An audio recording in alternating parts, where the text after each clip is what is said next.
Hi guys, today I'm going to go ahead and unbox the $10 phone I got at Best Buy on Black Friday. This is the Moto E Prepaid Verizon. Let's go do this, baby.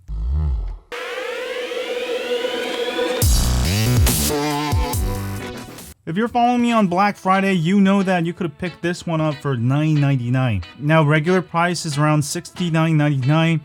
You can go to eBay right now and pick one up for about 40 bucks. Still not a bad deal, but let's go ahead and take a look. You'll see that this is a Verizon phone, only at Best Buy, Moto E.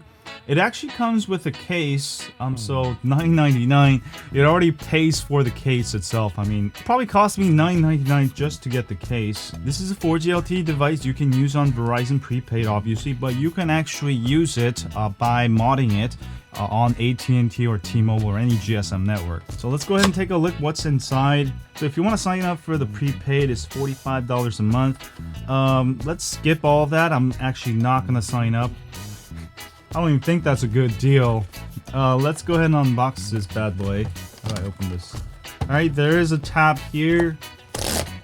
And boom shakalaka. So for $9.99, I have a smartphone. And let me go ahead and take this out. And inside is the Moto E 4G. Actually, it doesn't look too bad at all. I'm gonna do this wrapper real quick. Alright, Moto E, $9.99. That's an amazing price. Now it's supposed to come with a case. Oh, under here. Underneath, yes, there's a case. Wow. It's actually a pretty nice looking case, as you can see.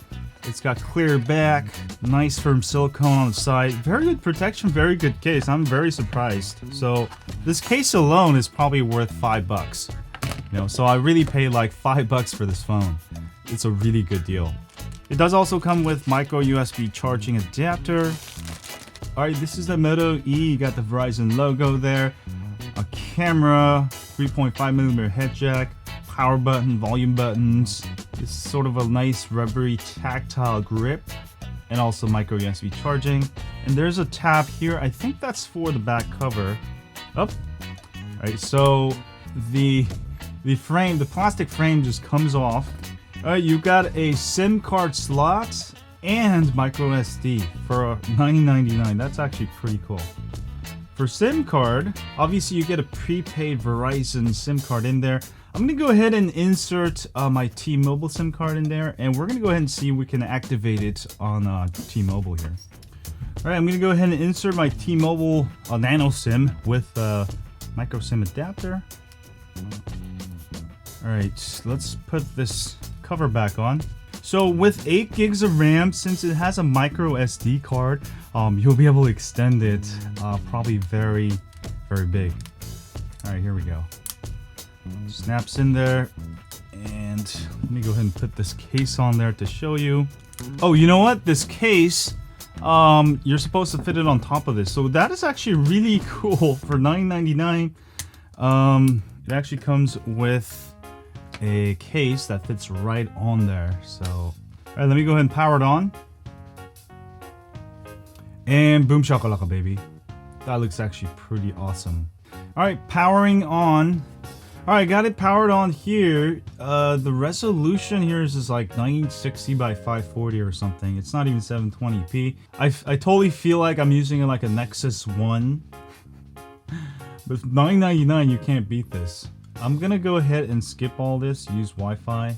Alright, finally booted. This is what it looks like. Obviously very watered down Android. Right, if you go into settings, about phone. It's actually running Android 5.1. Status, right now, I've got the SIM inserted, it's not working. We'll figure out a way here. Also, let's look at the storage here. Out of 8 gigs, the actual you can use is 5 gigs, since 3 gigs are used by Android OS. 4.58 gigs, that's not bad. Of course, you can insert a micro SD card to extend it up to like 200 gigabytes if you want. So that's really cool. Let me go ahead and sign in, and we'll figure out if we can get 4G LTE working on T-Mobile here. Alright, next I'm going to go ahead and connect it to my computer. Go ahead and go into settings, and then go into about phone, and go ahead and hit the build number a bunch of times until it says you're a developer. Go to the back button, go to developer options, and make sure USB debugging is checked on. And we're gonna go ahead and connect it to our computer via micro USB cable. So connect it to your computer via a micro USB cable. Alright guys, first thing you want to do is go to control panel. So I'm gonna go into control panel in your Windows. If you're using Mac or Linux, you shouldn't need it. And let's go ahead and go to network and sharing. Let's go to control panel home. Go find a device manager. Alright, you'll have to install the drivers obviously if you don't have it installed yet. You should get Motorola ADB interface. If you don't see that, make sure you go ahead and install the drivers. I'll have a link where you can do that. And also you'll need obviously fastboot.zip. I already downloaded it, but go ahead and download fastboot.zip in your downloads folder and unzip it, and you'll get a bunch of files you can use. Right, and we're gonna simply open up a command prompt. Go to search on your Windows, type CMD. All right, that's what you'll see. For Mac or Linux, you can go ahead and open up a terminal prompt. Go ahead and CD downloads, hit enter, CD fastboot, enter like that, and type ADB shell. All right. And it should connect it to your phone, hopefully.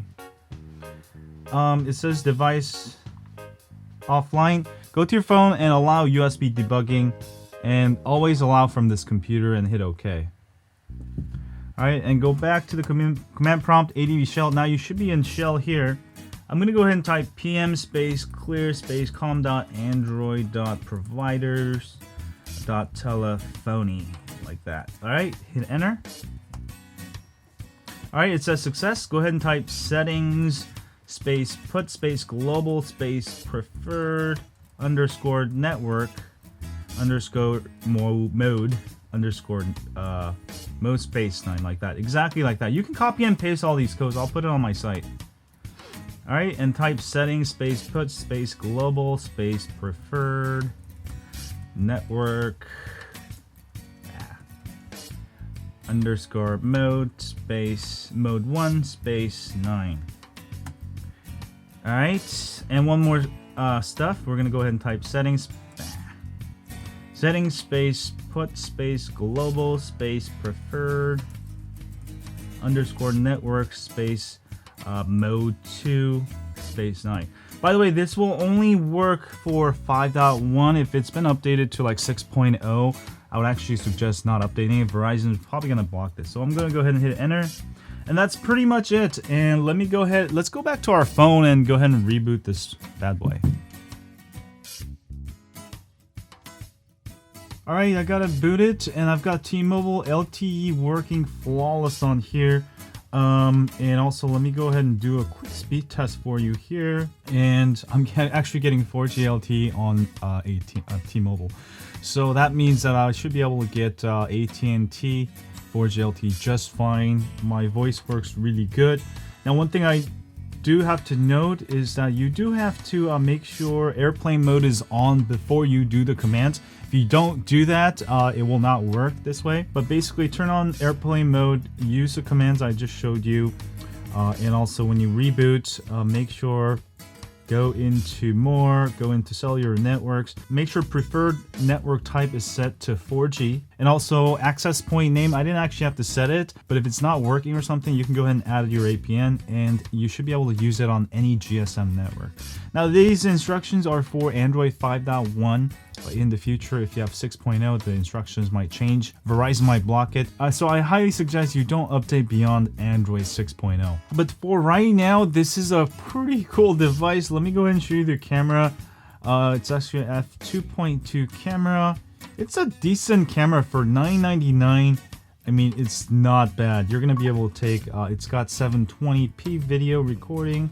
It's not the best in the world, of course, but for $9.99, it's a Verizon prepaid phone that you can hack easily to use on T-Mobile, AT&T, or any GSM network. Anyway, is it dope or not? It is definitely dope if you can get it for the low price of $9.99 if you picked it up at Black Friday.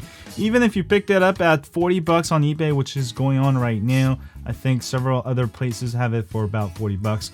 It's not a bad deal if you just need a phone with basic internet access, 4G LTE, voice calls.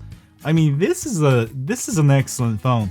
Of course, this is a Verizon version. You can't unlock the bootloader. You can't install a custom ROM. Don't forget to hit the thumbs up for me if you enjoyed this video. Follow me on Twitter, Facebook, Google+, Instagram, Periscope, and as always, stay